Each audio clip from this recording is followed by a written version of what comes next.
Is Wallace and Gromit in Project Zoo underrated? Wallace and Gromit in Project Zoo is a 3D platformer released for the PlayStation 2, GameCube, and Xbox back in 2003. While not the first video game to feature the claymation icons, it was the first Wallace and Gromit game to be released on home consoles. The title was developed by Frontier, who developed Darkside for the Sega 32X, oddly enough. Like Darkside, Wallace and Gromit in Project Zoo was met with average reviews. GameSpot scored the game a 6.5 out of 10, stating, "When you add the game's relatively short length of around 6 hours to the overall lack of polish, Project Zoo isn't a terribly attractive purchase, but it can make a decent rental." IGN scored the game a 6.7 out of 10, noting, "Frontier has done an excellent job of creating a platformer that's authentic and true to the world of Wallace and Gromit, but it's done a rather shoddy job at creating a good platformer." Finally, Die Hard game fans scored the game a 5.8 out of 10, proclaiming, "Great graphics, good sound, pretty much blah, everything else." So, is Wallace and Gromit in Project Zoo really this underwhelming? Let's dive in. Anything planned for today, Gromit? Wallace and Gromit in Project Zoo does not follow the plot of any previously released films from the franchise, but is rather an all-new adventure. In fact, the game opens with a lengthy cutscene outlining the details of the adventure at hand. First, Wallace realizes it's their adopted zoo animal Archie's birthday, so the duo decides to go to the zoo to pay their friend a visit. Unfortunately, the zoo is closed. The pair realizes Feathers McGraw seems to have kidnapped Archie in addition to taking over the zoo for a diamond mining operation. Wallace then creates a Trojan penguin to trick Feathers into letting them inside. It works, of course, and Wallace and Gromit begin their adventure to free all of the captured animals, take down their nemesis Feathers, and return the zoo back to working order. McGraw, or I'll set me dog on you. I have to be honest, for an opening cutscene, this one is fairly lengthy. The voice acting is excellent and authentic, and it got a few chuckles out of me. I personally don't need a lot of story in my 3D platformer, but I can appreciate a well-told tale. For those not familiar with the Wallace and Gromit universe, this opening sequence does a bang-up job getting folks up to speed. So, with the cinematics out of the way, the adventure can finally begin. As previously noted, Wallace and Gromit is a 3D platformer through and through, despite the title suggesting this to be some sort of zoo management program. The player controls Gromit, who can run, jump, and attack enemies with the standard 3-hit combo. However, what makes the game tick are the collectibles. First are nuts and bolts. These are littered everywhere, and amassing dozens of them should never be a problem. These are used by Wallace, who can turn objects into weapons for Gromit to use. This is introduced seamlessly, with 10 nuts shown on the screen, and the first action requiring 10 nuts. Wallace then creates a banana gun, giving Gromit a long-ranged weapon. While ammunition is not unlimited, there are vending machines scattered about, giving free bananas, effectively meaning a player will rarely have issues running out. With the banana gun and the basic mechanics learned, it's time to talk about the main structure of the game. Wallace and Gromit in Project Zoo contains just 6 levels, and each level is divided into 3 main parts. The goal is to free the baby animals from their cages, with each level having a different animal theme, and each theme containing 3 baby animals to rescue, so 18 objectives in all. At first, Wallace and Gromit in Project Zoo feels like an open-world fetch quest style game, like what was popular on the Nintendo 64. After all, this jungle area is a big open locale with plenty of nooks and crannies to explore, and the adventure started by having the player connect 10 nuts. However, this is all an illusion. Generally speaking, this is a linear adventure. At the beginning of the level is a brief cutscene showing a caged elephant. The first order of business is to then free this critter by making your way up the giant tree in the center of the arena. This involves learning new mechanics like climbing and finally pushing. Free the elephant and the parent will push some doors, opening up a new section of the level. From here, the game teaches the high jump, performed by holding a trigger button, and then pressing the jump button. Up on this platform is a tool, and there are 10 tools per level. I mentioned this isn't a collectathon game, but each of the 6 stages do require a certain number of these, ranging from 6 to 9, to complete the stage. However, even on my first playthrough, I never had to backtrack and look for them. Paying attention to the normal flow of the levels is enough to always have enough on hand for Wallace. Here, Wallace needs just one tool to fix this panel and open a door. This brings us to the second part of the jungle level. Again, the goal here is to platform along the jungle canopy to free a baby elephant. The banana gun also becomes exceptionally useful, being used to trigger different platforms and doors blocking paths. It's a mild puzzle element for sure, but adds an extra layer of player engagement. With the second elephant freed, Gromit needs to find the prerequisite number of tools so Wallace can drop the drawbridge, allowing both characters move on to segment 3. Without Wallace present, the door to this area cannot be opened. Wallace and Gromit must work together to solve puzzles. Project Zoo does a pretty nice job with continuity, and I never really noticed a section where Gromit progresses forward without his pal. This third section plays more like a Crash Bandicoot level than what has been seen so far, with a stronger focus on platforming rather than exploring. It is also here a second item is given to the player, a torch. By lighting it, the player can torch this blanket, opening up the way forward. After freeing the third elephant, Wallace and Gromit make their way to the mines hidden underneath the zoo, and the first boss fight is presented. After arming Gromit with some springy shoes, the player needs to destroy a wave of enemies, dodge an attack, and then do a butt bounce to damage the boss. Yeah, even Wallace and Gromit isn't immune to the butt bounce, a 3D platforming staple. Anyway, after repeating this process 3 times, Wallace and Gromit move on to the second stage, the mines, to free 3 beavers. This second stage does a nice job expanding on concepts taught in the first stage. The torch needs to be lit using the environment and then used to ignite explosives, blocking progress. Targets again need to be hit with the banana gun, only now while riding a minecart, increasing the difficulty. Speaking of increased difficulty, there are also moving platforms to navigate, and this section all happens over a bottomless pit. Thankfully, Wallace and Gromit features unlimited lives and very generous checkpoints. This means if the player dies, almost no progress is lost, and they immediately return to tackling the challenge which defeated them. Wallace and Gromit doesn't even feature a lives counter, and the player can save their progress at any time. Anyway, after blowing up crates and collecting tools for Wallace to open up new areas, Gromit finally makes his way to the end of this section to free a beaver. Section 2 returns to the more open style area, where Gromit needs to make his way across the level, finding tools. Wallace needs to flip switches, opening up the new areas of the arena. A new enemy is also introduced, which roll into an indestructible ball, requiring the player to jump over it and then punch it in the behind. Careful, Gromit! Another maneuver is also almost mandatory, but never explained with a tutorial. Much like Super Mario 64, quickly changing directions and pressing jump will allow a higher jump while also maintaining momentum, making it more useful than the crouching high jump, which contains very little forward momentum. Platforming aficionados will likely discover this maneuver through normal gameplay, but I do feel like it would be easy to miss for newer players. After collecting enough tools, Wallace is able to move the second beaver cage to a more suitable location for Gromit, which then opens up a new area for Gromit. I do have to give the designers props for avoiding any real backtracking whatsoever. Here, there's an elevator which can take the player to one of 3 levels. Other than the quick jog from the center platform to the elevator, this massive area is tackled in a linear fashion. After freeing the third beaver, Gromit should have enough tools for Wallace to whip up a porridge gun. While the banana gun was used to hit targets, the porridge gun is used to gum up gears, which triggers events allowing forward progression and allows the player to race platforms. Make it through a few more puzzles and Wallace will create an airplane, which acts as the boss fight for stage 2. I'm not really sure why platformers of this era were so keen on having a flying level. Even Scalar, which I reviewed a few weeks back, included them. If you're familiar with the platformers of this era, this should be relatively painless. Reach the end and Feathers McGraw is again a step ahead of our heroes, which brings us to the lava level. The new item here is the fire extinguisher, letting the player put out some fire obstacles. I should also note, while the first 2 stages mixed up corridor-style areas with open areas, the lava sections are all corridor-style levels. This means the player just needs to focus on moving forward, and they'll have no problems grabbing the required tools and nuts needed for completion. The difficulty continues to increase as well. The torch item returns, but now the player has a much longer path to travel across, avoiding both obstacles as well as steam vents which will put out the torch. Here, backtracking is used as a punishment for failure rather than padding to extend the gameplay.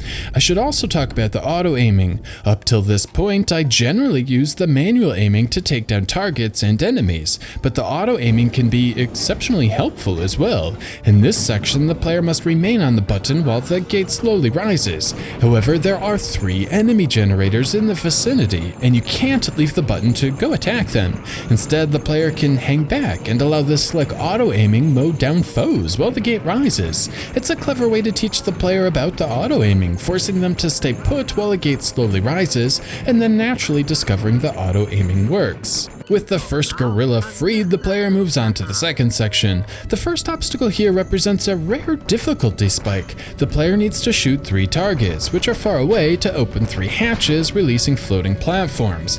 Then the player needs to jump across these platforms, avoiding the lava, to reach the other side. It might look straightforward enough, but the timing of the 3 targets is rather unforgiving, and the spacing of the platforms pushes the limit of the regular jump, but requires a bit too much precision for the higher jump. On my first playthrough, I failed at this for longer than I care to admit, and the punishing difficulty feels out of place. Still, one can save right after clearing the obstacle, avoiding having to repeat the ordeal, which is nice. After freeing the second gorilla, Wallace and Gromit make their way to the final section of the level, continuing the linear platforming and mild puzzle solving, allowing both Wallace and Gromit to finish the level and move on to a boss fight. This again takes place in the airplane, but rather than a free-flying area, this is a circular arena, another staple of the time. Simply avoid the rockets and gum up the vents to cause the contraption to overheat, and the battle is over. At the halfway point, Wallace and Gromit arrive at a factory and need to rescue 3 pandas. The action also returns to the open style level, allowing exploration while still having specific goals to achieve. Here, the player will find a brief stealth section, requiring Gromit to sneak past 2 guards to press 3 buttons, opening up an elevator. Later, the player must combine the block-pushing element with a timed event to snatch a tool. Wallace and Gromit in Project Zoo really starts amping up the combat as well. These chicken things start to appear in multiple numbers, and if I'm honest, their movement doesn't really work well with the penguin robots which charge at the player. It can be tough to stay away from the flame attacks while being charged at. Thankfully, the combat is about to get a whole lot better in a little bit. After freeing the first panda, Wallace creates the veggie launcher. While the banana and porridge guns could take out the robot penguins, they were ineffective against everything else, limiting their utility to hitting targets. The veggie launcher, on the other hand, can take down most enemies with a single strike, and because the auto-aiming is fairly aggressive, the occasional sloppy combat becomes a lot less tedious. Next, the second section of this area really shows off Frontier's game design chops. It feels like a game of mousetrap in a way, with buttons opening up elevators, blocks on one side of the wall creating platforms on the other, and Wallace using his tinkering know-how to free some platforms for Gromit to hop across. Each little action is laid out very logically, creating an incredibly rewarding trek up this tall factory. The third section is another fun area, forcing the player to utilize all of the items collected thus far to make it through an obstacle course. Buttons must be pressed, porridge must be used, and the veggie launcher is needed to flip over these doors. It wraps up a terrific platforming and puzzle-solving gauntlet, and with that, Wallace and Gromit arrive at Stage 5. For those keeping track, there was no boss battle, the only stage without some sort of battle concluding the level. Stage 5 is the obligatory ice level. On my first playthrough, this level actually tripped me up a bit. While the levels up to this point generally followed a specific flow with various switches and item upgrades preventing the player from getting off track, level 5 contains none of this. Instead, I found myself wandering the massive arena, wondering what order to do things in order to progress. On my second playthrough, this was of course a lot smoother, and I understood what the designers were going for. Basically, the main crux of the level is engaging 3 steam vents. The first 2 are accessible right away, the first requiring jumping across floating ice platforms, and the second requiring some platforming up the side of a wall. Finally, the third requires tools to be gathered, which allows the center structure to spin, allowing the player to jump up and eventually reach the third vent.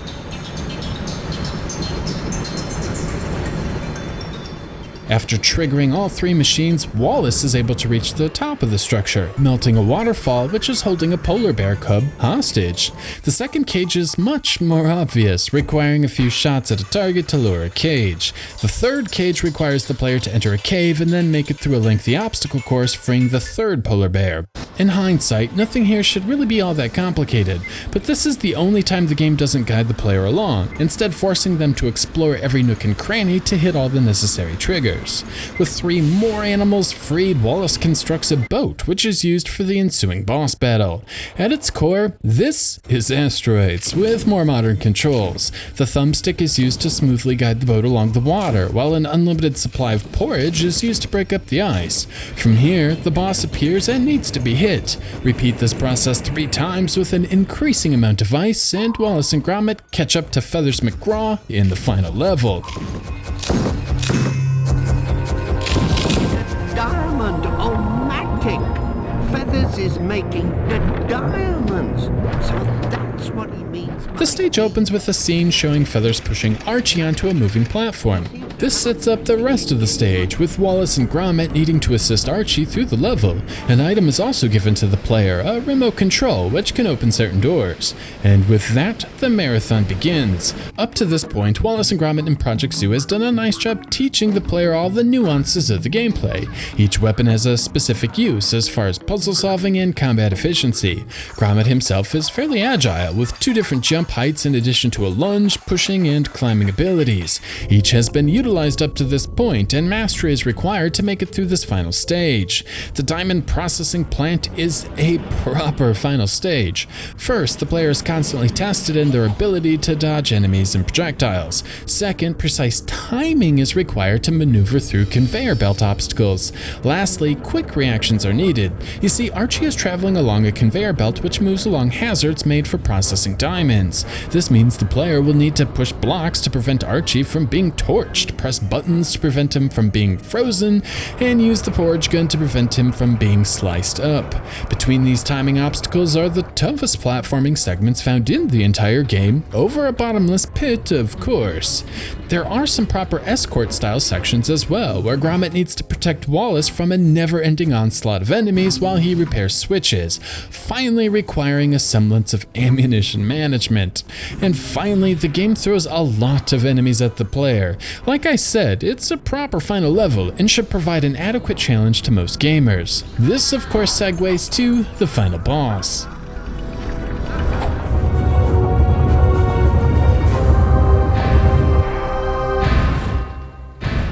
Generally, the bosses haven't really been the strong suit of Wallace and Gromit in Project Zoo, and this final boss really doesn't change that. Feathers McGraw is in a giant robot penguin, which is actually cool. Unfortunately, the player just needs to dodge some simple attack patterns, avoid the jumping attack, and then fire a veggie while Feathers recovers. In his second phase, Feathers sends out some enemies, which can be tricky in the tight corridors, but really not much different than what has been presented thus far. Again, avoid the penguin when it jumps into the air, fire a veggie at his head, repeat this process a couple of times, and that's it. The giant mech goes down, and the game is defeated. The final cutscene is surprisingly simple compared to the opening. Feathers McGraw attempts to escape but is captured by the angry animals. And that's it. The game is over, and the credits roll.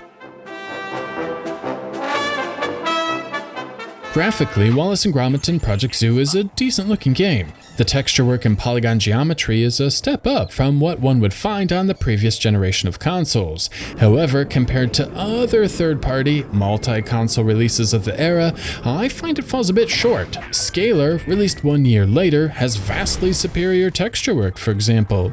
That isn't to say it fails completely on a technical level, however. The particle effects are plentiful and well executed, and the water looks great, even featuring real-time rippling on the Asteroids boss battle. Most impressive is all of the real-time lighting. The lighting hits Gromit in a very convincing way, basking him in warm red hues during the lava levels and something more light in the snow levels. The frame rate is also solid, hovering at 60 frames per second at nearly all times. The draw distance is also perfect, with entire levels always in view. Unfortunately, this does mean there is plenty of screen tearing, which is kind of a bummer. Artistically, Wallace and Gromit in Project Zoo follows a similar pattern. At times, this feels like it could be any generic platformer with cliched environments like jungle, mines, lava, factory, ice, and underground. It honestly doesn't feel like a zoo or a fictional claymation world. That in itself isn't a bad thing, but as a whole the environments are just very average. On the flip side, both Wallace and Gromit look great. Gromit has excellent facial expressions and does a nice job communicating to the player how he is feeling about the bumbling Wallace. Wallace is even better because his mouth movements are choppy rather than smoothly animated, perfectly capturing the claymation look. Feathers McGraw also blinks in the same way, but it's very infrequent. The audio is thankfully better. For starters, the voice acting is amazing because the late Peter Sallis does the voice for Wallace. His cadence, pacing, and tone are all spot on, giving Wallace an extremely likable and dim-witted demeanor. Even the weaker jokes are infinitely better because of his expert delivery. Ready for takeoff, Squadron Leader Gromit? We're up to our knees in trouble, you know, and no mistake. But where we are, I haven't a clue. It's pandemonium in there. We'll have to rescue The background music is far more subdued. There isn't really any catchy music here, and the focus seems to be more on ambiance than anything. Everything in the background hums, squeaks, and makes noise. It definitely helps the world feel alive and masks the genericness of the music tracks.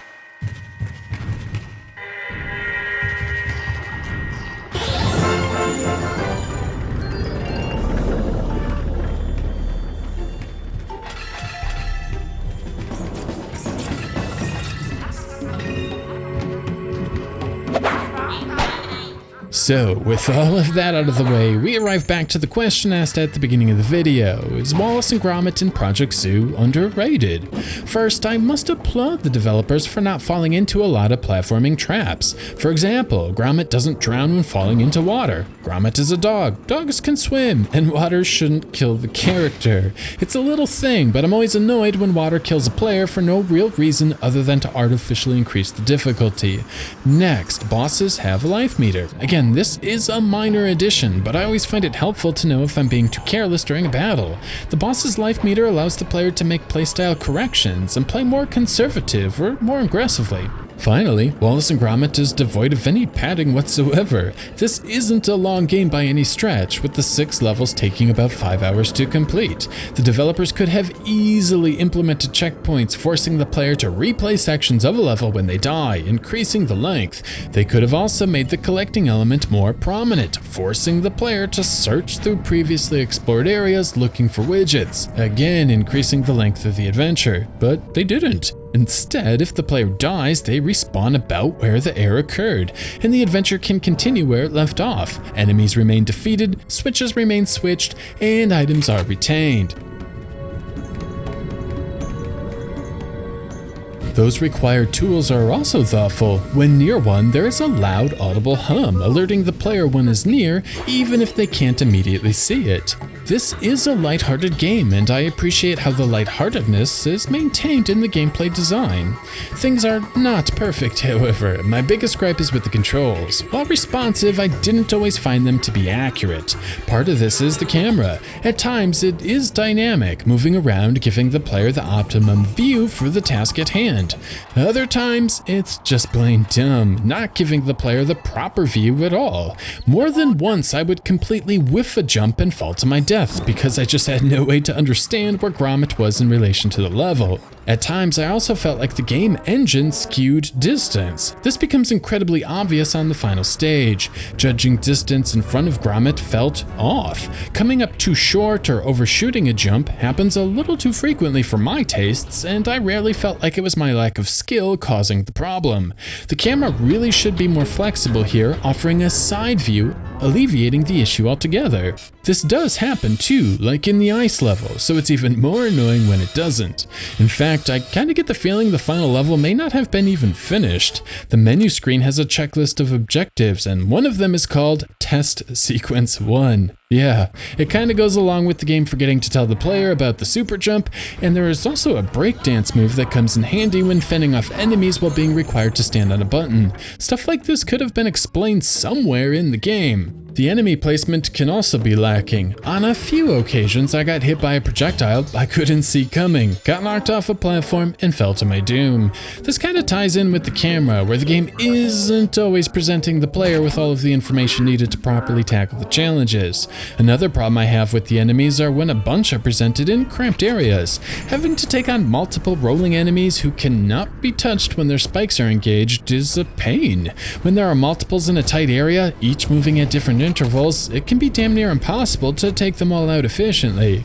The veggie cannon certainly helps, but Gromit cannot jump and walk slow when this weapon is equipped. Let's just say the overall combat is just not a strong element in the game. However, where Wallace and Gromit in Project Zoo stumbles in combat, it absolutely excels in platforming.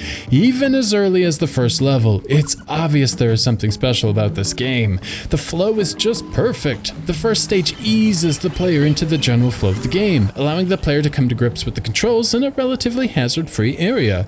Clearing the main goal, rescuing an animal, then unlocks the next area. The player is guided through all of the gameplay elements in a very clever way, avoiding being too tutorialized, but not too vague either. The difficulty is increased in very subtle ways, building upon previous concepts, like the switches in the first level having to be performed on moving minecarts in the second, and finally be timed correctly in the last. The player is taught auto-aiming by standing on a button in the third stage, and then reinforcing this mechanic in the final stage while guarding Wallace in the sixth. The player is taught to use the fire extinguisher in these benign sections, and then it becomes required in the final gauntlet. Same goes for the pushing mechanic, which begins with the obvious animal crates over water, but then becomes less obvious later on, like pushing this crate onto a conveyor belt. The difficulty progression is just excellent, and it never feels like the game leaves you hanging, wondering what to do next. By the time the player arrives at the ice world, which offers little in the way of guidance, all of the skills necessary to complete the level have already been learned. The player knows they need to free the caged animals to open up new areas. They know standing on buttons will reveal platforms, and they know to shoot at targets to make things happen.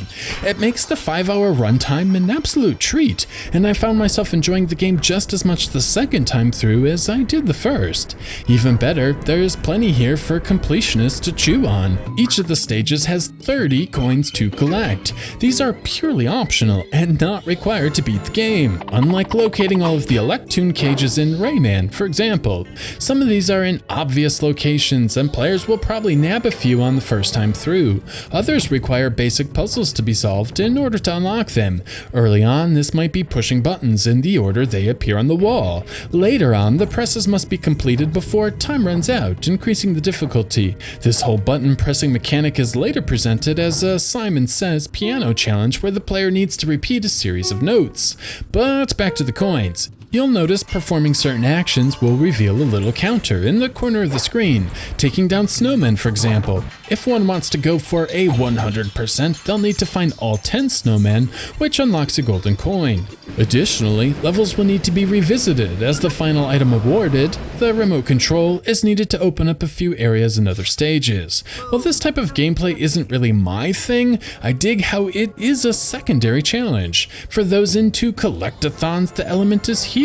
For those who enjoy 100%ing games, the challenge is provided, and for those who could care less, it can be skipped altogether. In any case, it adds some replayability to the game without it getting in the way. Now, I didn't grab them all, getting an 80% on my first playthrough and a 78% on my second, which was enough to unlock some bonus content explaining the design process of the game. There are quite a few videos to unlock as well, which seems like a nice reward for the effort. Unique look that reflects the films.